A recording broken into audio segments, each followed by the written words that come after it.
Pathikichu. Let's move on to another hot topic. How are we taught to define love?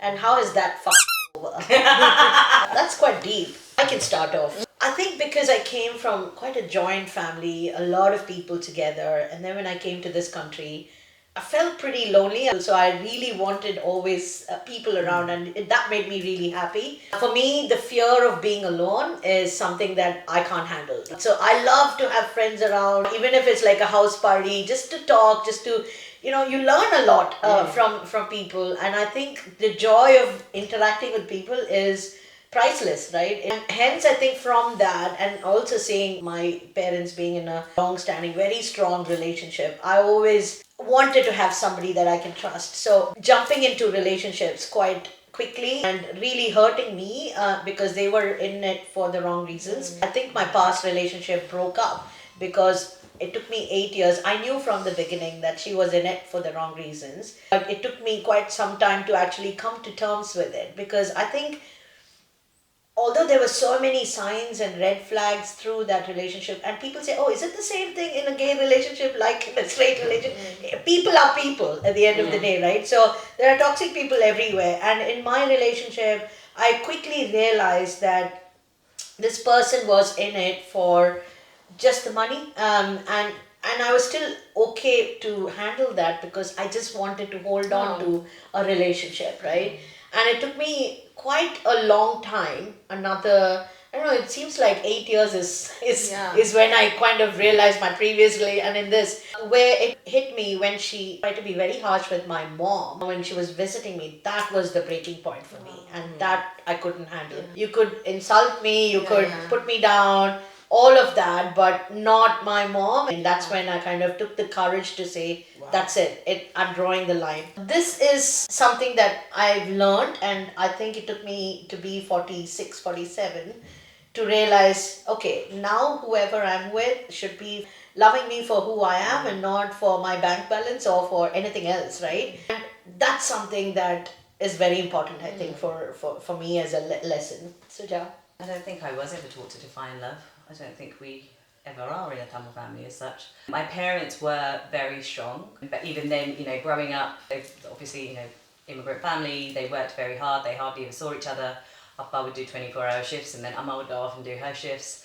It was, it was only as we grew older and they kind of grew older in themselves as well, that their relationship, I think you could see how much they loved each other and how much they cared for each other and how much it was a partnership. I think for me, because I was a bit rebellious, I got f***ed over quite early on, I think. One, when I ran away from home to someone who ended up physically and emotionally abusing me. And then obviously I came back home. I was only 18.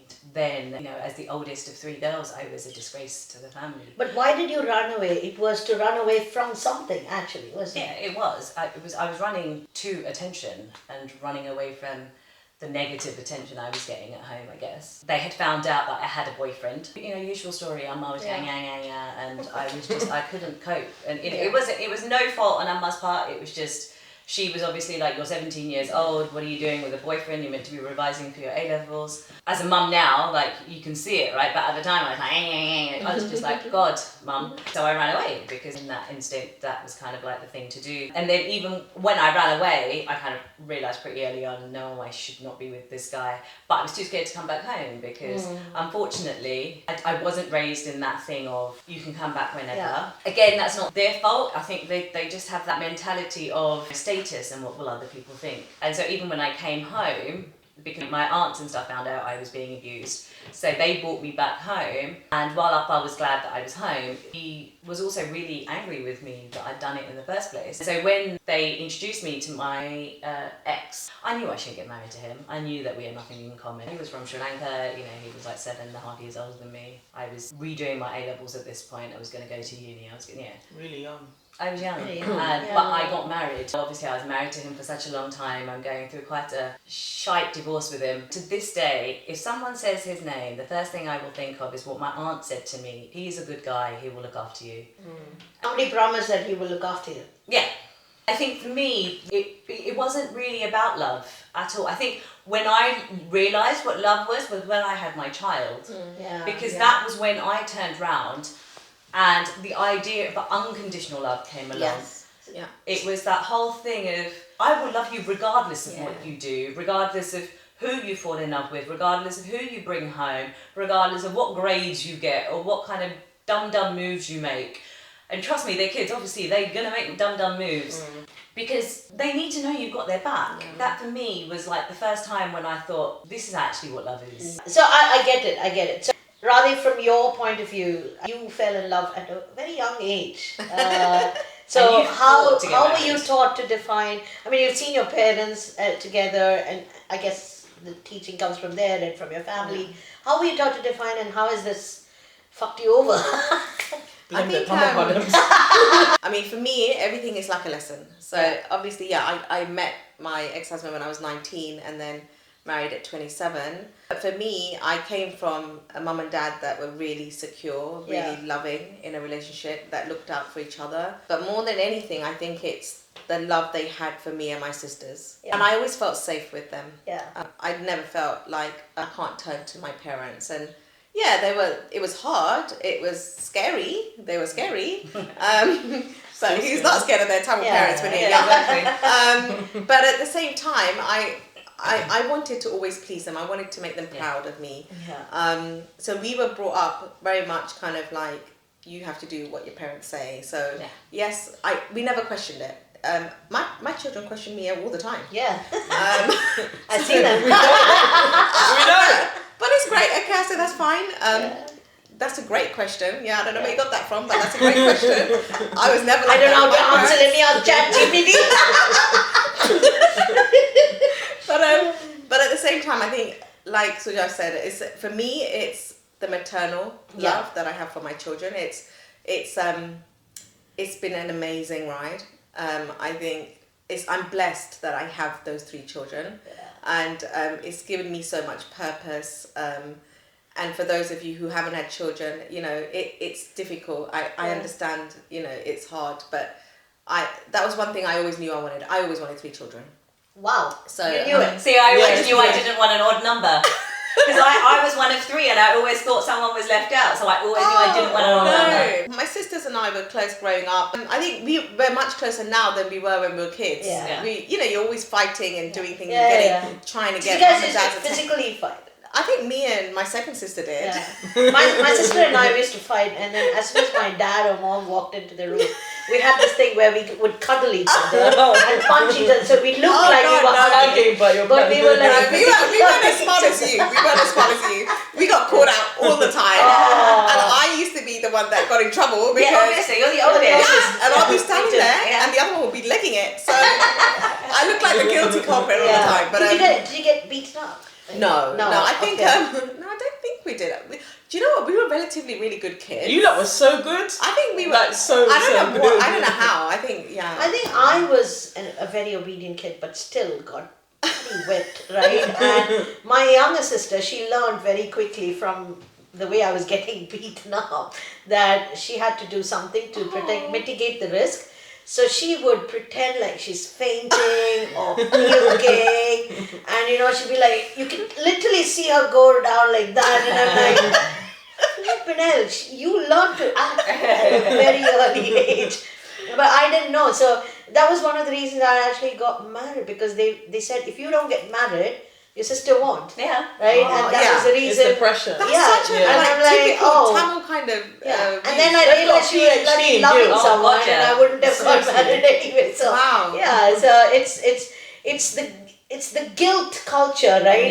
You are a woman. You need to be guilty all the time. And then you not suffer from parventitis. I don't some much. people here do. Parventitis. I love that word. Parventitis, definitely, Rane. I used to a lot. I think I've learned a lot in the past couple of years. I've never had that syndrome.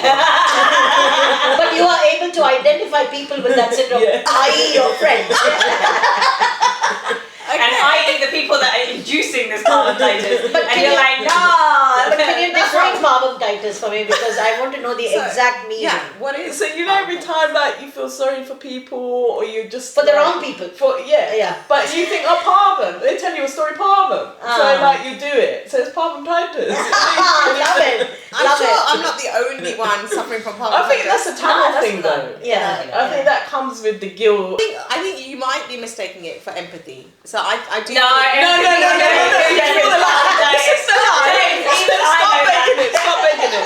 Wait, let me have my 30 seconds. Okay. I mean, I feel I'm an empathetic soul. Very. I feel the pain. I just want to like make all the pains go away in this world. Yeah. I do feel it, and it really hurts me sometimes, and it really gets you down. So you just want to help people as much as you can. You can help the right people, yeah. I'm getting there. Hopefully by the time I hit 50, I might just get there. I think that was a good discussion on that topic. Okay, let's get into some Aiyoo moments because Aiyoo. obviously our podcast is called Aiyoo Pathikichu and that's your favorite word, Aiyoo.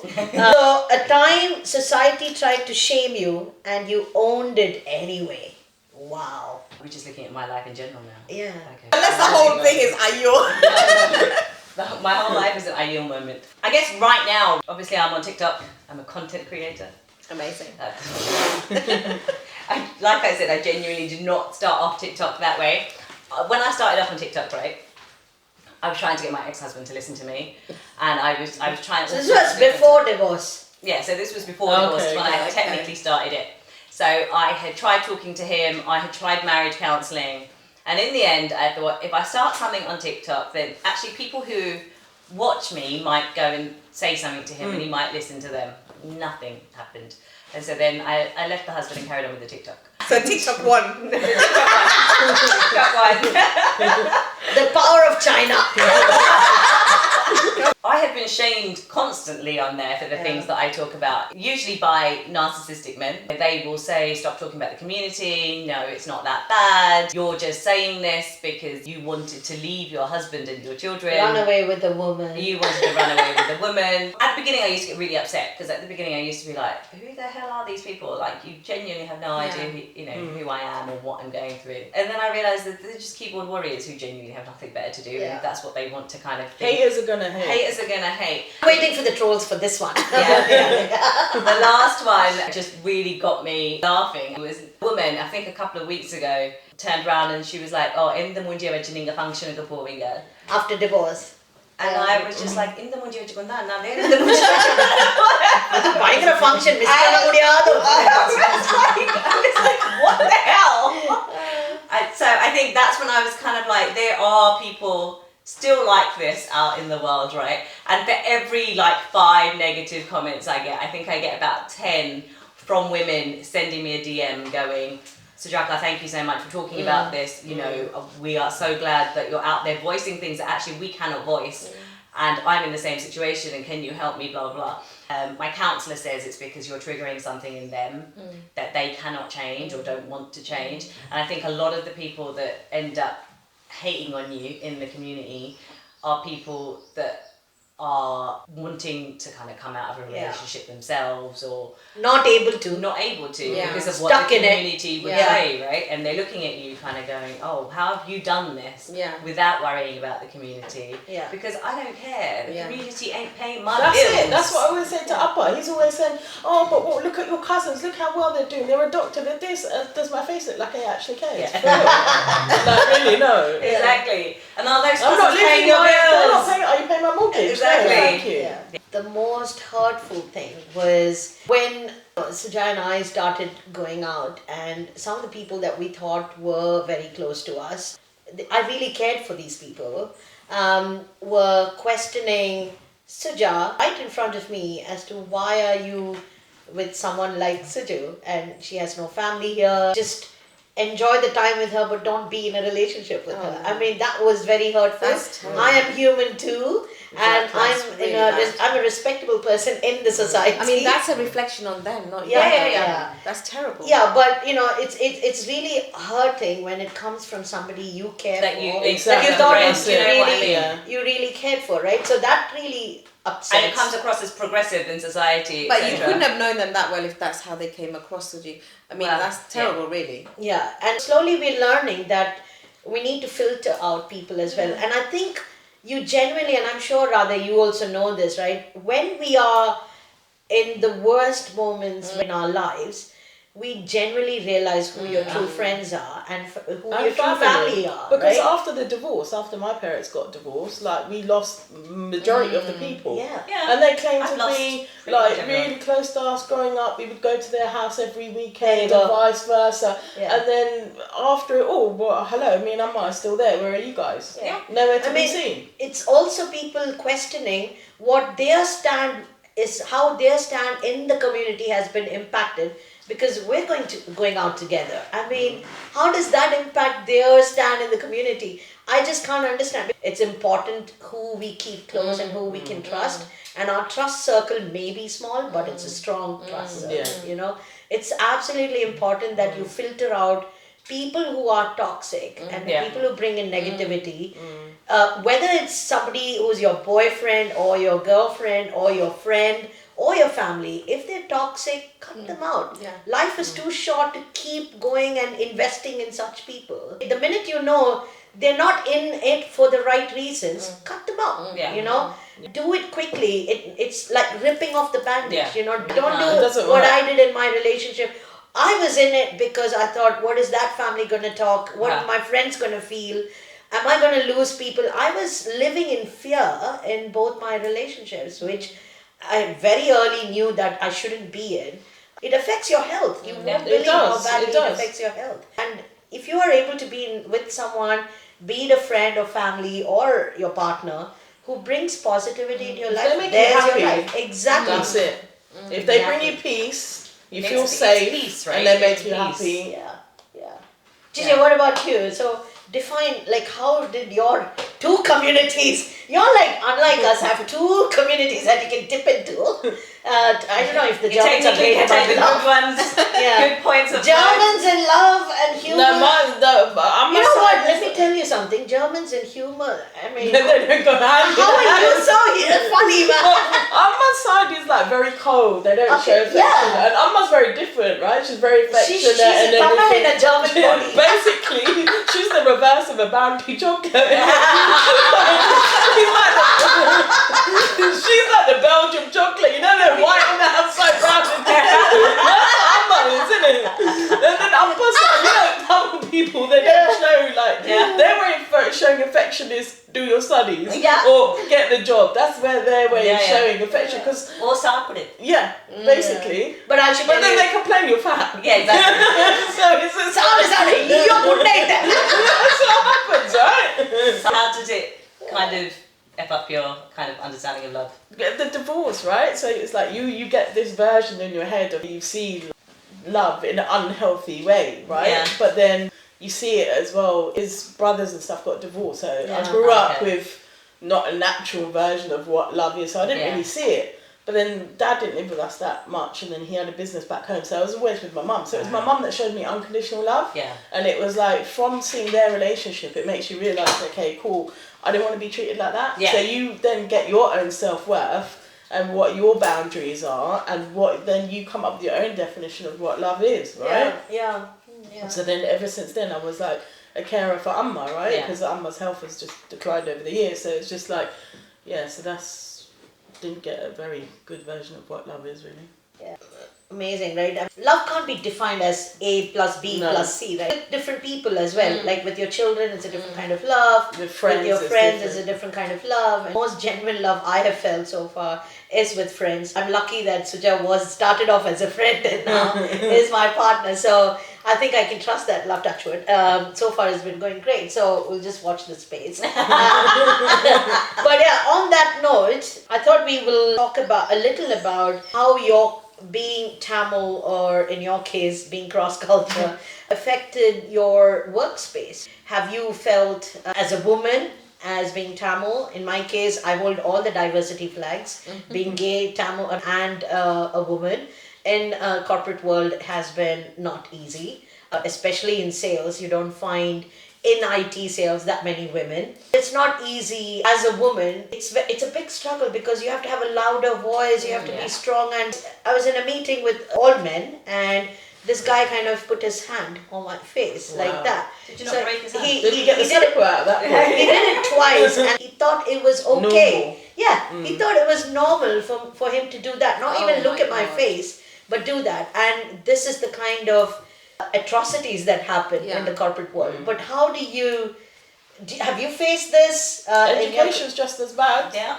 We're the token hires. I might be mixed and mummy's like white as like a milk bottle, but like on the outside, but like they just see me as brown. Yeah. So like especially particularly in private schools. When they read your second name, they're like, oh my god. It's not even that long. It's like the short version, isn't it? Like, do you know what I mean? Yeah. But like then they hire you for just purely tick box purposes. And it's not like they listen to you either, because it's like A, we're a woman, B, we're of colour. It's like they're doing it for their own hidden agenda. But as soon as you open their mouth, they just shut you down. I was working in a school like on and I got dropped off in the Bentleys, and I got dropped off by the Victoria line. Do you know what I mean? So anyway, so very, very posh school, very elite people that go there. So I was there for like a year, did all the donkey work, got them through their GCSE, A-levels, everything. The job opened up to become permanent, so bear in mind there was only one other Indian teacher. She's a coconut, by the way. Not as fresh, but went for the interview, and then there was a young like Velakari that went. She must have been the early 20s. I love it when half Velakari calls Velakari. And then made one kid cry. By the way, in the interview, guess who got the job? She did. Love this. And I'm like, and then they did a hashtag Save Miss J campaign, and I'm like, I didn't even ask them to do that. Oh wow! And the kids were like, wanted to keep me, right? And it was like, and then senior management thought I put them up to it. Yeah, obviously. And I'm like I would do that. And I'm Yeah. still in touch with the kids today. And Are you in touch with their parents? Not their parents, but Oh, they one might- works at Saatchi Gallery, darling. They were like, oh, this is marvellous at Saatchi Gallery, darling. Oh my god! Can we buy it? And I'm like, no. But yeah. Mate, you got contacts in high places. I hate it when in the interviews they kind of tell you, since you tick all the boxes of diversity and we have this quota within leadership. I'm not a flipping quota number, and not just that, right? I'm here because I'm talented. Yeah. I want you to hire me because I'm good at what I do. Exactly. Not because I'm gay or I'm a woman or I'm Indian. If you can show that while I'm at your job, that treat me equally, that's all I'm asking. Not treat me even better than the men, even though I am most of the time. But treat me equally, right? That's what you need. And this is something that even to date, people are struggling. In the It corporate doesn't world. happen. Yeah. Radhe, what about you? You're like the boss woman to her. Boss lady. I don't know about that. I think compared to you guys, I think I've not faced so much adversity. But one of the things I would say is I've worked in the corporate world, and it's tougher. You have to just prove yourself even more, work harder.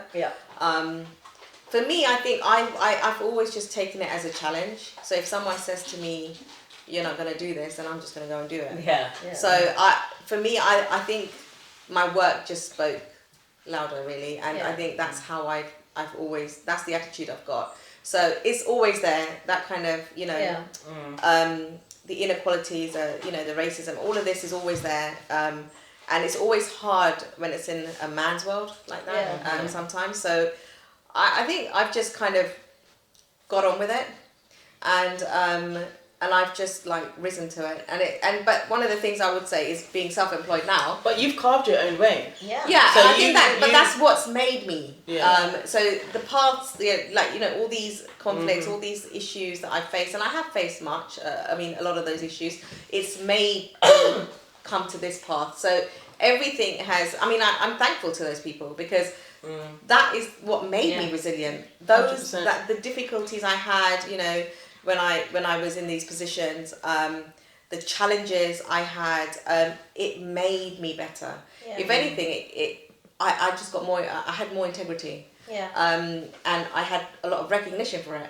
So I think Well it's done me good because people can see when you're kind of being bullied or when people can see that. Yeah. So if you're not going to fall, you're only going to rise. Yeah. So, and as long as you do rise, there's nothing wrong with this. Yeah. It's not me, it's you. Yeah. That's the problem. A lot of young Tamil women approaching me who are in the corporate world, same industry as me, like how do we handle this kind of situation? That, for example, within their team or within your team, you would have a guy who would make a quite a blunt but a stern comment, but which is valuable though, but he is applauded for it. Yes. But if you as a woman would Say make it. the same comment, oh, you're being aggressive, you're being rude, and I always tell them, do not take it too hard. No. Talk objectively, right? And don't bring emotions into it. Yes. When they are making such bullying comments about your way of working or your style of leadership, question it objectively, question it without emotions. Yeah. I would argue, isn't the fact that we are able to be emotional what makes us better leaders and able to kind of work well with people, etc. Yeah, but it's the point of when you are challenged about you being rude or aggressive, there's an HR discussion now called in, and in that meeting, you got to address things objectively. Yeah. Do not do not bring emotion into it to the extent of bringing your passion into it. So there's a difference. Don't show like, oh yeah, I'm upset because you said it, but address it. Okay, you've come to me with this challenge. I'm being rude and aggressive. Can you tell me exactly how I was aggressive and rude? And break it down. Break down that topic so you get into the objectivities of what you were trying to achieve. Say, for example, a scenario, a meeting, whatever. What were you trying to achieve out of that meeting? What are those issues that you brought up? And why were you, it was your passion for the job. It was your passion for the client that you were preparing something for that brought that out, right? You were not being aggressive. You were not being rude. And why is it that, and challenge them. Is it because I said it? Is it because of my culture? Is it because of my background? Is it because of me being a woman? Question them. That's when they will realize what they're doing. Often it's like people just do it because they think it's a norm, right? Unconscious It's bias. unconscious that's what it bias. is, yeah. So, Yeah. but challenge, if we don't raise our voice at the right time, in the right way, you don't have to get emotionally aggressive. Would be my side. See, for me, I'm too sick of yes sir, no sir, Yeah. yeah. Dad's full sir. Yeah. So that's what made me more passionate about doing my own art thing. Yeah. And especially when I was growing up, we didn't see people like me, and women especially doing art. Yeah. Right? You saw old white people doing it, and it was like, I want to teach a younger generation. It's alright to step out and do your thing, whatever it is, whether it's art or this, but at least have people that look like us Yeah. to look up to. Right? That's important. True. Definitely. True. I mean, if I had kids, to be honest, I would tell them art is a hobby and not a profession. But now I'm learning from you that can actually make millions out of it, especially if you're talented as DJ. So, DJ, this is what you're saying, yeah. She just like, it's my millions. அப்பா எப்படியோ நம்ம மனசுல இருக்கிறது எல்லாத்தையும் கொட்டி தீத்தாச்சு. Lot of tea spilt as well.